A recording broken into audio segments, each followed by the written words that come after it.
Before we begin, please note that this meeting is being recorded, and it is important to note that unless explicitly stated otherwise, any information presented and comments made by the presenters and panel members represent their own personal views and opinions. These opinions do not reflect any official position or stance of the Maryland Society of Professional Engineers, the Maryland Board of Professional Engineers, or the employers of any of the presenters or panelists. Please also be advised that the content of the presentation is for educational purposes only and should not be construed as legal advice.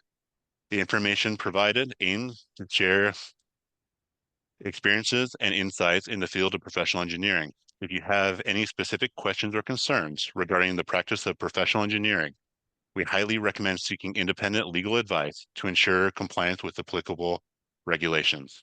And with that, let's proceed with the presentation. So today, I wanted to introduce our speakers and panelists, starting with myself. I'm David Mitchell. I'm a director at large for the Maryland Society of Professional Engineers. I'm a senior engineer with Charles E. Johnson and Associates, working in land development, a practicing civil engineer for almost 11 years, and a member of the Order of the Engineer. Also part of this presentation is Andrew Brown. He's the president of the Maryland Society of Professional Engineers. He works as the project manager in the sewer design section with Baltimore County Department of Public Works, a practicing civil engineer for almost 14 years, and a member of the Order of the Engineer. Also on the panel is Karen Moran, a director at large with the Maryland Society of Professional Engineers, currently retired, but formerly senior vice president with Whitman, Rickard and Associates, and a practicing civil engineer for 42 years. And last but not least is Carl Rickard, a structural board member with the Maryland Board of Professional Engineers, a member of the Maryland PE Compliant Committee, served 3 years on the NCEES Law Enforcement Committee, the owner of Rickard Engineering, and a practicing structural engineer for over 50 years. And thank you. And I want to now turn the time over to Carl Rickard. Good afternoon. My portion of this presentation will be to discuss responsible charge and competence. And I'm going to do it primarily through a review of the Maryland law, Maryland regulations, and policies and examples of cases that I've seen. And I will also be talking about, give some examples of competence. The law is an article entitled Business Occupations and Professions. It's Title 14 for professional engineers, and there's 6 chapters. The regulations are Title 9, subtitle 23 for the Board of Professional Engineers, and those are our chapters 1 through 6, which correspond to the law. And then the board determines the policies in line with the law and regulations. Just to give you a rundown, the laws are passed by the legislature, regulate, and therefore don't change very often. The regulations are a little easier to change in that we can make recommendations. And as I understand it, I guess it would be the governor that approves those, and the policies are the easiest to change since we have control over that. All right, let's talk about the law as it relates to responsible charge. The definition given in the law is responsible charge means direct control and personal supervision of engineering that requires initiative, professional skill, and independent judgment. Responsible charge also includes responsible engineering teaching. Just as a reminder, the second paragraph in this section is that the purposes of this title are to safeguard life, health, property, and to promote the public welfare by regulating persons who practice engineering. Just as a reminder, our work can cost our clients a lot of money if we're not careful, and also lives. Okay, signing and sealing.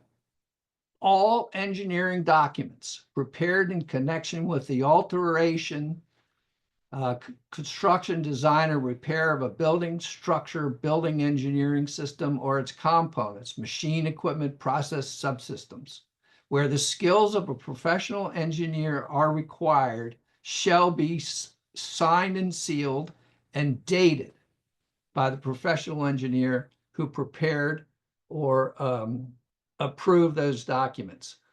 Just as a aside, the dating's pretty important. We had a dead man sign one set, and you could tell from the date that he had signed it after he was dead. So it's important that you put the date on there. And related to that, the board recently answered a question about dating, and if you're using a digital signature and that date goes on there, the board at the last meeting determined that that is an acceptable date. You don't have to date the seal at the same time. Who can sign and seal it? Professional engineer may, who has performed the design and coordination of the project, is primarily the one who should sign and seal it. In order to do it, you have to have a current license and have adequate experience in and understanding of it for achieving the purpose of the project or a portion of the project being coordinated. And this really comes down to competence. The key here is you should not be signing and sealing any documents in which you're not competent in that particular area. When do you sign and seal it? Let's do something here a second. I gotta see if I can fix something here. Bear with me. Okay.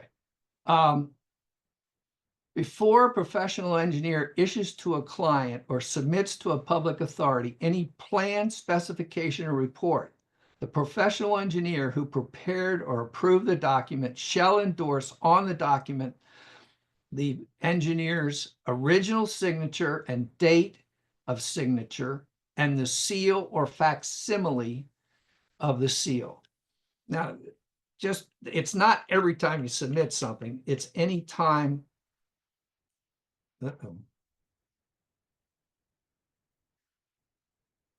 You do not want to be signing and sealing incomplete documents. So if you're giving preliminary reports or the like, you need to, in some way, identify those as preliminary or not for construction, and not put your seal on incomplete documents. And it's also important to delineate your responsibility. For example, if you're asked to sign and seal the title sheet of a multidiscipline project, you should identify what portion of the project that you're responsible for. Even if it's just on a sheet where someone has added information that's not your work, you need to be clear about what portion of the project you are signing and sealing. So even on the sheet, write a description of what part is yours. All right, so that's pretty much the law. Then the regulations related to responsible charge are given in Chapter 3 in the Code of Ethics. And again, it's reiterated our responsibility to protect the health, safety, and property and welfare of the public. All right, and anytime you publicly provide a professional opinion or on an engineering subject, you can only do that when it's founded upon adequate knowledge of the material facts and the background of technical competence. You've got to be up to date on what is happening on the project. Okay, let's talk about competency for the assignment. In practicing engineering, a licensee shall act with reasonable care and competence and shall apply the technical knowledge and skills which are ordinarily applied by professional engineers of good standing practicing in the same field of engineering. We're really talking about a standard of care here, and this is where experience is so important. You need to work in areas where you have had experience. You understand from watching other people do the work, what is the standard of care expected for that particular type of work. And a licensee may undertake to perform engineering assignments only when qualified to do so by education or experience or both in a specific field of engineering. Okay, signing and sealing the documents. Again, the licensee has to be competent in the subject matter of those documents by virtue of education or experience. The licensee must either personally prepare the documents or approve the documents. Now, let's talk about approval. The definition for the purposes of this regulation, the term approved, means that the licensee satisfied the following criteria.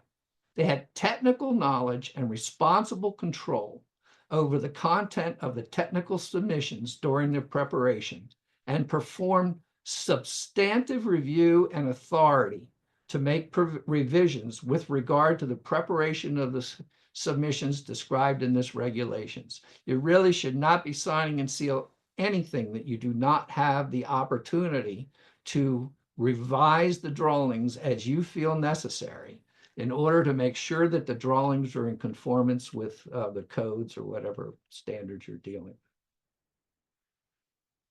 A licensee may complete, correct, revise, or add to the work performed by another licensee when engaged to do so by a client. However, they have to meet the following requirements. First of all, the client has to provide the documentation of the work to you. Secondly, if the first engineer is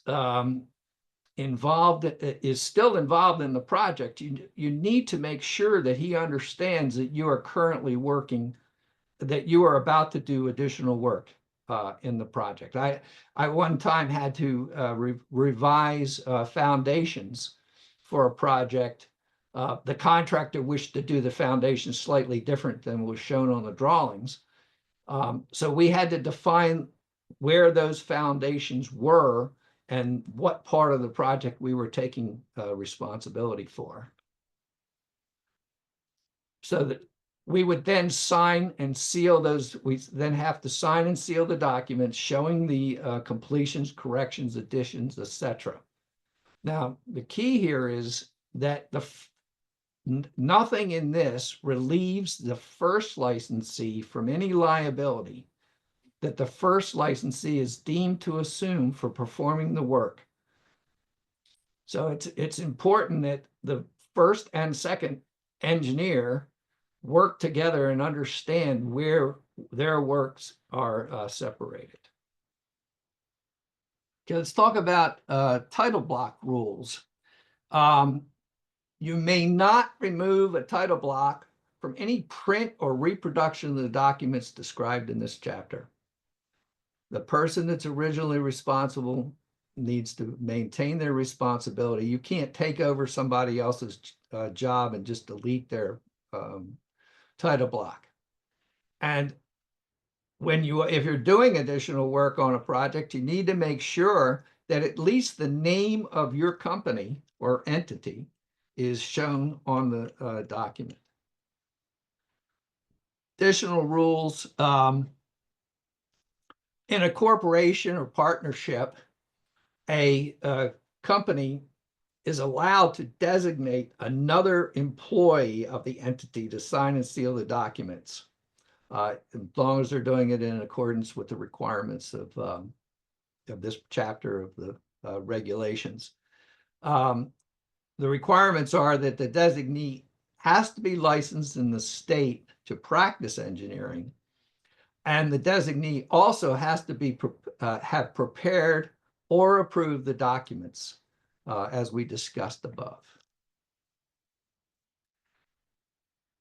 every document that you sign and seal needs to have this certification, and the certification says, I hereby certify that these documents were prepared or approved by me, and that I am a duly licensed professional engineer under the laws of the state of Maryland, license number, expiration date. I would propose to you that this expiration date is something you really have to keep an eye on, from the standpoint that you do not want to be signing and sealing documents after your license has expired. So for whatever reason, when you get near the end of your cycle and you're about to sign and seal this, don't just change the date. Make sure that you have renewed your license appropriately. There are fines for signing and sealing documents after your license has expired. And the idea is to have the title block, certification, seal, and signature all appear close to each other. All right, I'm going to talk a little bit about competence. According to the dictionary, the definition of competence is the ability to do something successfully or efficiently. In order to do so, your education has to be related to the work performed. As an example, a mechanical engineer shouldn't be doing structures, and a structural engineer shouldn't be doing mechanical work unless their education suggests so, and that they also that the education is related to the technical complexity of the work. All right, competence. Experience is required for document preparation. You need to understand the building codes, and those years of working for other people is the time when you get to know that. Understanding local material requirements. We've seen some projects where people in India are doing the project, and there's real questions whether they understand what actual materials are most prevalent in the area.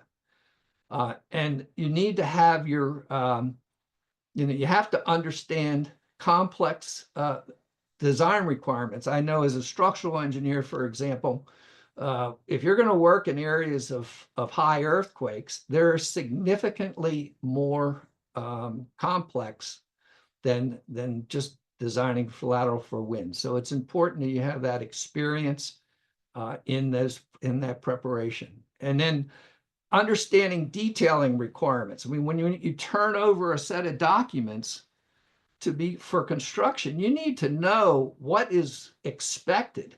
Again, this is a standard of care, and this is where we've seen some real issues with people who put a couple beams on a job and really don't know how to put it together. Okay, a few examples. Experience required with education.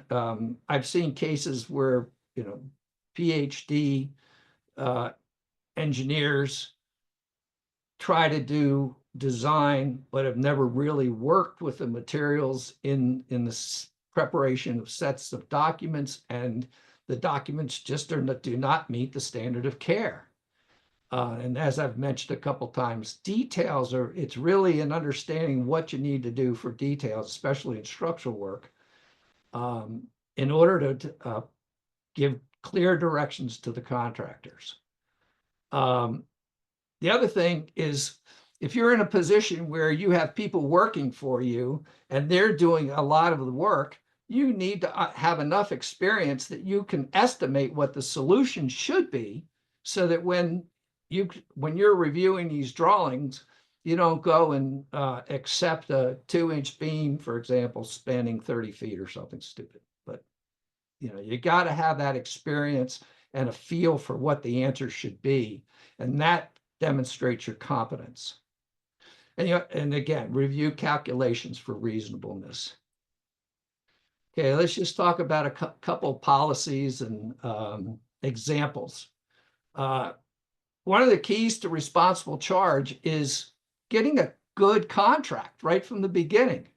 You need to understand what the owner wants and have those expectations in writing. I recommend using standard professional contracts. And then even, you can confirm what the owner's requirements are through various submissions and conversations, so that when you're turning your work over, the owner gets what they want and you're meeting the code. Couple steps for documents. Again, we've talked about standard of care, conform to codes. A key part is reviewing these documents for constructability. It doesn't do any good to turn over a set of drawings that can't be built. And especially if you're working in an area where it's slightly new area, or even if it's because of complexity, you look for peer review. And I strongly recommend the use of checklists. Structural engineers are one of our professional groups has developed checklists for you to use to make sure your work is complete. And whatever you do, whenever possible, make sure you have construction review to follow through with the work. Other aspects, again, the idea that it's best if the engineer can be involved with the work from the inception. And under all circumstances, if you're signing and sealing a set of documents, even if you weren't personally involved in the absolute details, you need to be able to answer questions relevant to the engineering and as a part of the with sufficient detail to demonstrate reasonable knowledge of and proficiency with the work. And be satisfied with the product, accept full responsibility for it. Be in direct supervisory control and have personal professional knowledge of the preparation of the work, and supervise other design professionals or support staff working on the project. A licensee shall not certify or sign and seal any work product that was not prepared by him or under his direct supervision. A professional engineer that provided the largest contribution to the preparation of the work, or the professional engineer that closely, directly supervised junior staff involved in his preparation, should be the one to sign and seal the documents. Some other management considerations: if you are in that situation, set goals for the staff. Tell them what you expect from them. Work with them to define the problems, so you understand that the problems that you're concerned about are addressed. And schedule regular reviews and discussions of the work. Don't let the job get to the end and then you're going to do the final review. Not going to work. One of an acronym that I learned many years ago is MBWA, Management by Walking Around. It was developed by the management guru, Tom Peters. And the idea is that managers shall spend time listening to problems and ideas of their staff while walking around the office. I mean, walk up to the people working that you have doing the job, look at what's on their screen, look at what they're doing with calculations, discuss what they're doing, ask them questions. I've been very concerned about the remote work because of the difficulties of being able to manage a project and keep people, keep up to what's going on through remote work, and share experiences. If things go wrong, share it. If things go right, share it. Okay, let's talk about plan stamping to wrap it up at this point pretty quickly. You can't signing and sealing drawings and reports without review where the engineer did not author or for which he or she did not have personal professional knowledge and direct supervisory control and responsibility. I've seen cases where people have signed and sealed metal buildings for their friends for $400. And the amount of analysis and design that goes into many metal buildings is significant. You just can't say, oh, well, the original engineer did it, so it's got to be right. No, you've got to really do a careful review. Um, the other thing that we've seen sometimes is that there'll be a drafting firm who will provide, put together a site plan or whatever and send it over to his buddy in another firm to sign and seal it. Well, if you're getting yourself into that situation, you need to take over the job. You need to have it on your title block.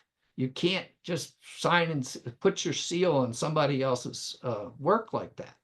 And as a matter, just so everybody understands, with the firm permitting, you have a designated engineer in your firm who's in responsible charge. And that person cannot be in responsible charge in two firms. Um, and again, make sure you're not signing and sealing anything outside of your competence. And with that, I will pass it over to David. Thank you. All right, thank you, Carl. So I wanted to talk briefly about continuing professional competency. These are in the industry, these are often referred to as PDHs. During the licensing cycle, which is a course of 2 years, licensees are required to earn at least 16 credits, with a minimum of 1 credit related to ethical concerns and conflicts related to the practice of engineering, Maryland law, and the standards and practice of care. Um, this presentation would qualify for that minimum credit. For the remaining 15 credits, if you're licensed in Maryland, each state is a little different. So understand I'm only speaking regarding Maryland.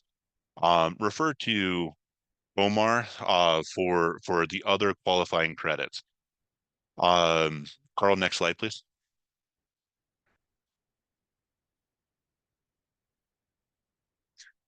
So for anyone who recently got their license and is still in that first licensing cycle, you are exempt from continuing education requirement, and you're also not allowed to carry forward any hours towards your next licensing cycle. Once you've completed that first 2 years, then you are obligated to meet the continuing professional competency requirements under COMAR, and get those 16 credits. You can get more than 16 credits, and you can carry over a maximum of 8 credit hours that are earned in excess of the minimum requirements, and carry them into the next licensing term. Carl, next slide, please. So the key thing that I want to focus on with regard to PDHs and continuing professional competency is make sure that the course you're taking, or the credit you're seeking to claim meets the law. Um, refer to COMAR, refer to the Maryland Board of Professional Engineers website for the list of authorized providers, um, as well as other methods that are spelled out within the law. That we don't have time to go into specifics um, regarding those methods for the purpose of this presentation. However, I also want to highlight that the responsibility of maintaining records of these credits uh, really falls on the licensee. Sometimes it's heard in the profession that, oh, my employer is maintaining those records, or my former employer. That does not meet the intent of the law. Maryland law is very specific on this, that it's the responsibility of the licensee to maintain that. Um, my personal opinion is each licensee should use the NCEES portal website to maintain their records. However, each licensee may choose their own means and methods for maintaining their own individual records. Those records must be maintained for at least 4 years from the date that that credit is claimed. So, Carl, next slide, please. All right, with that concludes the presentation portion. We're now going to open it up to our panelists for a Q&A session. And just a reminder, as Mackenzie um, shared at the beginning of this presentation, the the questions will largely come from you, the audience. We do have a couple prepared questions that the board members have come up with, but this is the preference would be questions from the attendees. So the first question that we have is it's more directed towards Carl, but I want to open it up to the other panelists as well. Is what are some common mistakes you see engineers make regarding the use of their seal? Are there any key differences between using a physical seal and an electronic one that licensed members should be aware of? I guess you want me to take that one. All right. Well, you need to do in the Maryland law states that you have to either do a wet seal on the drawing or a digital a seal on the drawing and a digital signature. The people aren't doing many wet seals, and I do I personally, because I do a lot of work, especially out of the state, commonly use an electronic signature, which is just simply placing the seal and the signature and the date on the drawings. The use of the digital signature, from my understanding of it, has the key advantage that no one can change the signature or change the drawing without the signature being deleted. However, I'm not so sure that that's the biggest threat. We've been seeing increasing number of seals or complaints where people have used other people's seals and put them on the drawings. There's companies out there advertising that they can get seals for any project, and those seals sometimes aren't actually sealed by the engineer whose seal is being used. And with the ability to copy seals and the like off of drawings, whether it's a digital signature or not, and modify it as necessary, seems to, at this point, I'd say, is the the larger problem, and I'm not sure that there's a practical solution right now.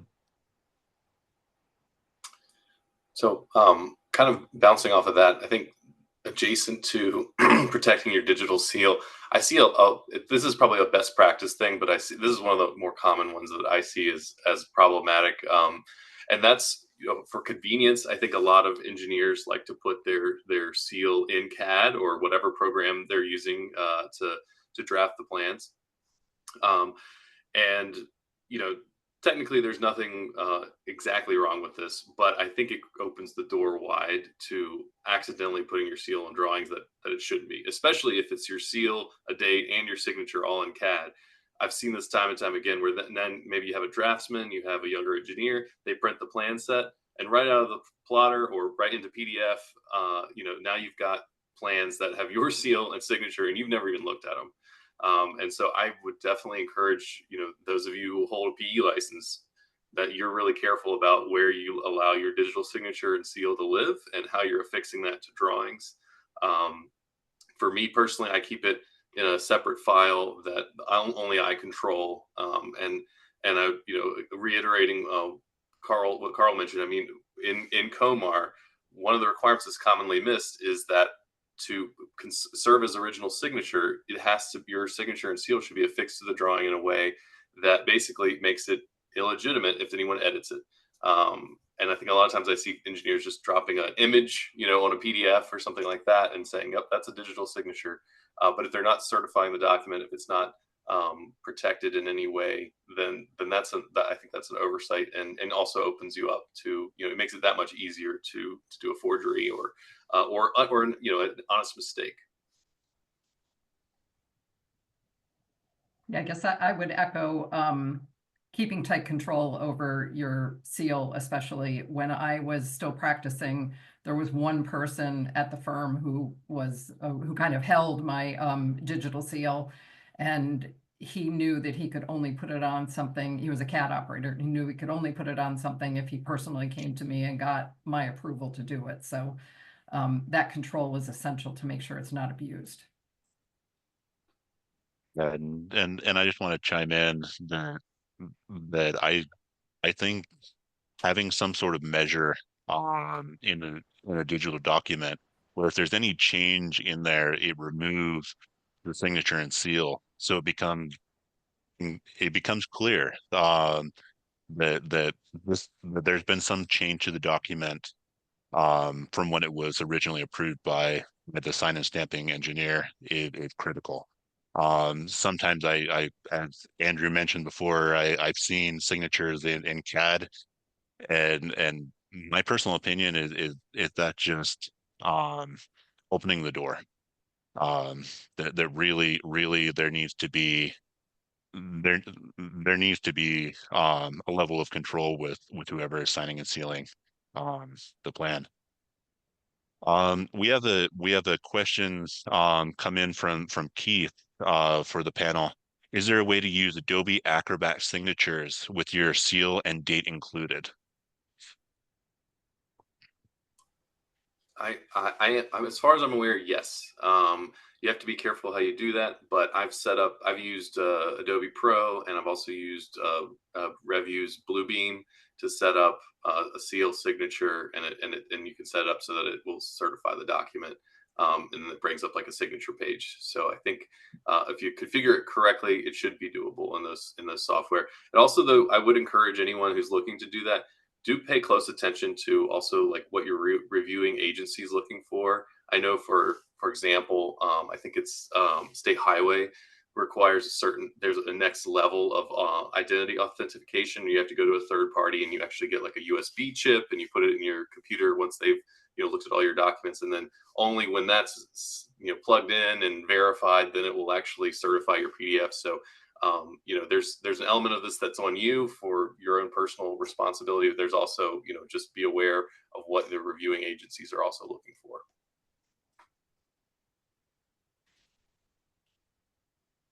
All right, good question. Thank you, Keith. All right. The next question that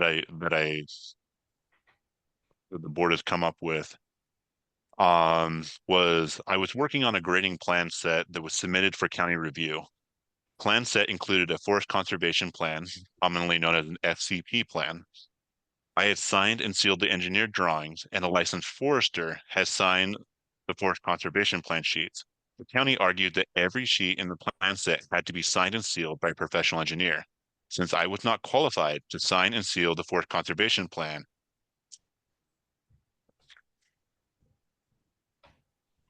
and I had not prepared it, I felt it was not appropriate for me to sign and seal the forest conservation plan sheet. What should I have done in this instance?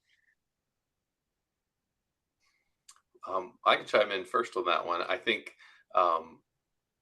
in this particular case, I think it's really this, and Carl touched on this in his presentation. It's really important to clarify and make it clear on your plans, what it is that you're signing and sealing. I think this was probably an appropriate place for the engineer to push back on the county, because if you haven't prepared those, the forest conservation plan, you're not a qualified, individual to sign those. Then that's something that you have to be careful of. I think there's also just an understanding that there's going to be information in plan sets, whether it's geotechnical reports or it's survey information. There are going to be things that are data that you're going to rely upon, that are going to be in plans that you're signing and sealing. So I think how you handle that is important. And so I think looking in this particular case, the forest conservation plan has very specific requirements for who can sign it, and that's really the signature that, in my opinion, that should be on there. I'm going to take a slightly different point of view. For a project that I had, a large multidisciplinary project, and it included a forest conservation plan.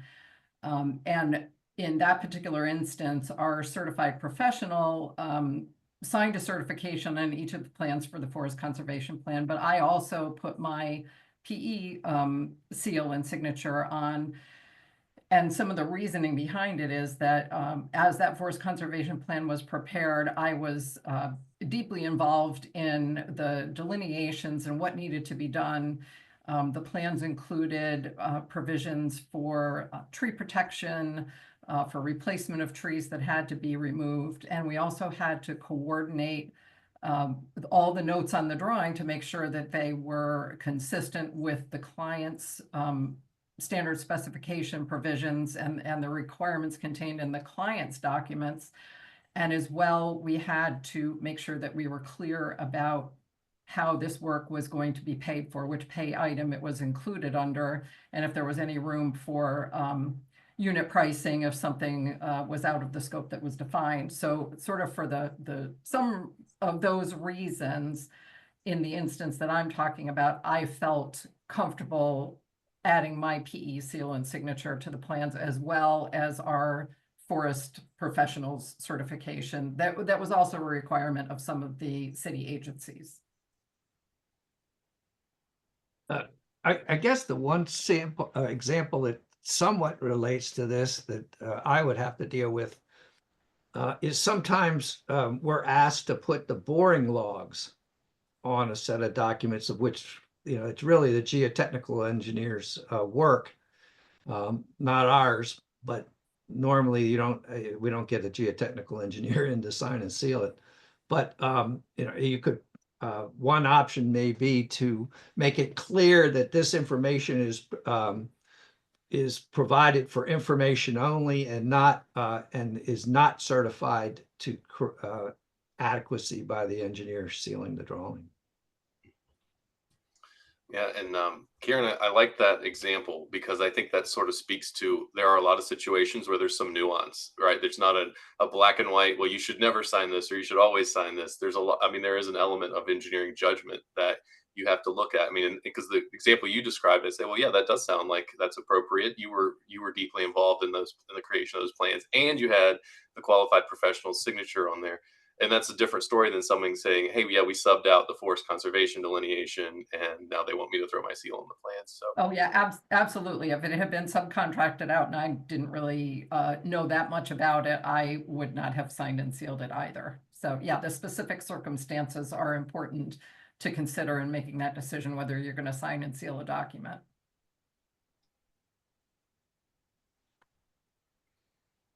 All right. Next question that I feel is it related is I've been asked by county agencies to include work by others and by federal agencies in my technical documents and apply my engineering seal and signature to the cover. I am uncomfortable with signing the work of others when it is outside my professional expertise, or I am not authorized to make changes to it. Is there a way to honor the agency's request, but exclude that work from my responsible charge? So, so I'll take my first. I'll take the first stab at this. So, my opinion is I need to be able to go in and edit that information um or oversee that test. I'm fine to include that in an engineering report or computation, but I'll generally put a disclaimer. This very much like what Carl shared in the previous example. That says this for informational purposes only. This was obtained from NOAA or from the United States Soil Conservation Service. And it provided for informational purposes only. If you have any technical questions or something regarding that from the federal agency, it needs to be directed in that way. Now, if it's the work but from another engineer, I put a lot of disclaimers on there. It's just saying, this isn't my work. I'm not taking credit for it. And it provides for informational purposes only. Yeah, well, if you're putting it on the title sheet, if there's any way at all to delineate that, okay, I'm responsible for the site drawings, or you know what I mean? So somehow to describe specifically what that seal's appropriate, related to. I think sometimes we're provided information by clients that we are asked to rely upon. To Carl's example of geotechnical information, sometimes that's prepared by the project team that you're working with on a design, but I've had instances where past geotechnical work has been provided, and we are told to rely on that. So in that instance, if it's in, say, an engineering report, I'm going to make sure that that's included as an appendix that's identified separately, and probably a disclaimer on the fly sheet for that appendix, so that it's clear that it was provided by others as part of the background of the project. Yeah, and I think, and I'd see as best practice and maybe common practice that engineers are including information as to what these drawings are based upon. Like a classic example for civil and land development would be, these drawings are based upon a survey, by whom on such and such a date, and that's clear where you're getting your data from. And certainly, I've seen instances where folks are using maybe GIS data or some other less reliable source. And if that's not made clear on the drawings, or where the limits of your survey are, that can certainly create a major headache. All right. So I got a question from Christy.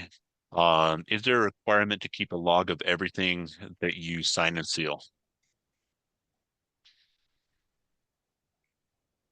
I'm not aware of such a thing. Yeah, I'm not I aware. was hoping Carl would say no, because I have no such log.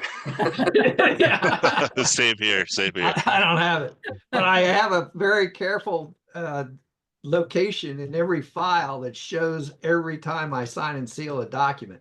So I have a paper copy of everything I've ever signed and sealed, and it goes in the file. And that is a really good practice if you have the original copies, because it does, if something comes up down the line where your seal is involved in some kind of lawsuit or something like that, it is good to have an idea of like, hey, this is the plan as I sealed it when I sealed it, and you have a stronger case for proving if someone's gone in and changed something after the fact. But I don't think there's any legal requirement to maintain that kind of log. I know we were often asked by clients or even contractors to provide CAD files for them to use. For the contractors, sometimes it was to make their submissions. And so we always ask them to sign, I don't know whether called a disclaimer or certification, but to acknowledge that they were being provided the CAD files, and that any changes made to those files by them resulted in our being relieved of responsibility for the work if any changes were made. So, and I think that's an important consideration, because I think a lot of clients and contractors get their hands on CAD files for projects these days. Yeah, I would recommend whatever you can do to say, use it at your own risk, kind of thing. If you're turning over CAD files that other people are going to use, you're doing it for their benefit, not yours. And they need to understand that any use of it has to be verified and checked by them, not, you're just providing whatever they're getting. Because it's especially, for example, I did a lot of work in MicroStation, and people would ask for AutoCAD drawings. Well, what they got and what I had, there was some difference in what they got. So it's really up to the best thing I think there is to get a letter signed releasing you of any responsibility whenever you can, if you're turning over your CAD drawings. Yeah, that's essentially what we would do, is provide them with that release and insist that we have it signed and back from them before they could have the CAD files.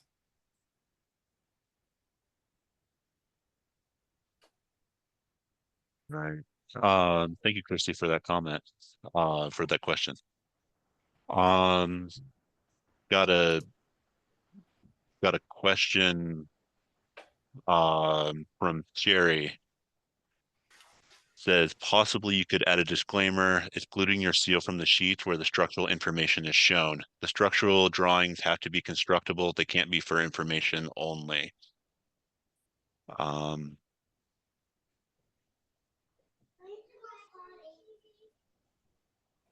I guess, David, I can hop in there. I'm not quite sure that I'm going to address the exact question that Sherry has, but a lot of my projects were multidisciplinary projects where we had mechanical, electrical, plumbing, structural, site civil, all kinds of work, which was not my specialty. And in a large plan set like that, the individual engineers in charge of those disciplines would sign and seal those drawings. I would sign and seal the ones for the water wastewater aspects that were under my responsible charge. And then if I were the project manager of the overall project, my seal and signature would go on the cover sheet for the drawings. But each of the disciplines, it was clear who was taking responsibility for the work of each of the disciplines in that project. But it brings up a situation. I think as a structural engineer, I did an awful lot of work in existing buildings. And so we were constantly using data from existing drawings as the basis for our design. Fortunately, that was didn't turn out to be a problem, but now that I'm thinking about it, probably wouldn't hurt to identify on a job the fact that the existing framing is shown. That is shown is based on drawings provided by the owner, dated, whatever.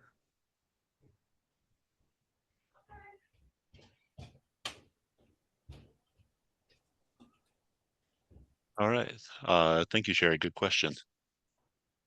All right, I think we have time for one final question. All right.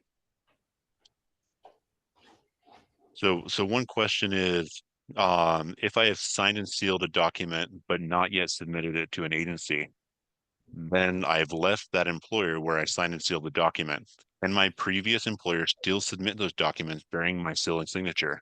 What liability, if any, do I have for those documents? Well, I would suggest that as long as the documents didn't change and the signature is dated, that the engineering firm can use them and submit them, and you are liable for whatever problems are related to that. However, it would really be the firm's professional liability insurance that's hopefully protecting you after you leave, because they're the ones responsible for the overall liability of the firm. I think probably adjacent to that, it would be, while it might be legally permissible for them to submit the plans. I think if you're ever in a situation where you're leaving a firm or you're transitioning jobs or departments, that be clearly worked out with your team, your supervisor. That it's one thing for them to do that, and you have knowledge of it. You said, "Yep, go ahead and submit those plans. They're totally done. I'm okay with that." Versus them just choosing to do that. And you kind of get yourself into a situation where, am I allowing my seal to be, out of my control? Now, in this particular scenario, it's been signed and sealed, dated by you. You reviewed it. before you left. And so that's a little different than the firm, taking your seal and signing plans for you, which of course would be illegal. But yeah, I would encourage anybody, if you're in those situations, like, be clear about how that's being handled. And especially if the project is still going through review phases and is going to have to address additional comments, probably makes sense for someone else at that firm to take that on, since you're not going to be the one, responding to or adjusting those plans moving forward. Agreed. I just to add my 2 cents, I believe that's something that decided on a case by case basis. But there should definitely be a plan in place before you transition to whatever new horizon awaits you. All right. So so again, thanks everyone for questions. Carl, can you advance to the next slide, please? I didn't know there was a next slide. Oh, okay. All right. So just some minor housekeeping. For those of you that have elected the PDH certificate option as part of attendance for this webinar, you should expect that certificate by the end of the week, beginning of next. And I also wanted to do a plug-in for those newly licensed engineers, and frankly for anyone who wishes to attend. This is the engineers reception and award night. It one of the biggest events that the Maryland Society of Professional Engineers does every year. It's a wonderful event up at the Engineers Club in Baltimore. That'll be held on May 13th. 5:30 p.m. We'll also be recognizing the industry icon and giving the industry icon award to Nathan Bile with KCI as part of that event. It should be a wonderful time. Please keep your eyes open and look for registration details in your email regarding that. And with that, I just wanted to thank the panelists and presenters for your time in presenting this webinar, and also thank the attendees for your time and excellent questions. Thank you. You're welcome. Thank you.